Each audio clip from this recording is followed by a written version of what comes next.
कुडाळ हायवेच्या वाऱ्यासोबत वाहणारा हा half fry आणि बुर्जी पावचा दूरवर पसरणारा सुगंध. नमस्कार, मी सोनम. आता मी आहे कुडाळमध्ये आणि आपण एक नवीन सिरीज चालू करतोय.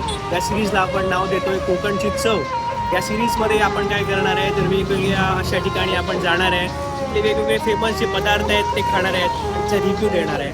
तर चला व्हिडिओ चालू करूया. आज माझं नाव आहे राघोबा सुंदर मोरिये. गेली 10 वर्ष मी हॉटेल व्यवसाय करतो आणि माझा पहिला सुरुवात म्हणजे मुंबई होती. मुंबईत काही 2-3 वर्षामुळे ते थोडासा प्रॉब्लेम असल्यामुळे मी गावी शिफ्ट झालो आणि गावी आता इथे कुडाळ उत्तमनगरमध्ये मी आता हॉटेल व्यवसाय चालू केलेला आहे. माझ्या हॉटेलचं नाव आहे हॉटेल 7 आर. इथे मी वडापाव, उसळपाव, मिसळ, फ्राय आणि अंडापाव, तसेच आमलेट पाव, बुर्जी पाव, इथे सोयीस्कर नाश्ता तुम्हाला उपलब्ध करून. आता मी दादांच्या दुकानात आलो आहे. इथे आम्ही वडापाव वगैरे टेस्ट करणार आहे, ऑमलेट पाव, आणि तुम्हाला सांगणार आहे की कशी टेस्ट होती.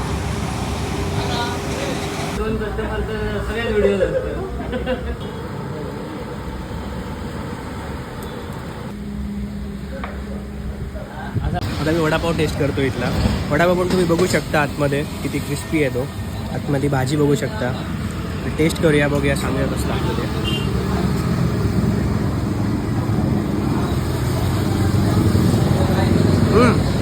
खरोखर खूप छान चव आहे.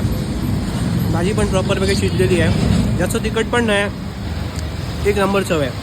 प्रत्येक ठिकाणची एक गोष्ट असते आणि प्रत्येक चवीची एक आठवण. आणि जर तुम्ही पण कधी कुडाळमध्ये आलात तर या दादांच्या 7 आर स्टॉलला नक्की भेट द्या. ही रील तुमच्या कुडाळच्या मित्राला शेअर करा आणि आपल्या या पेजला फॉलो करायला मात्र विसरू नका.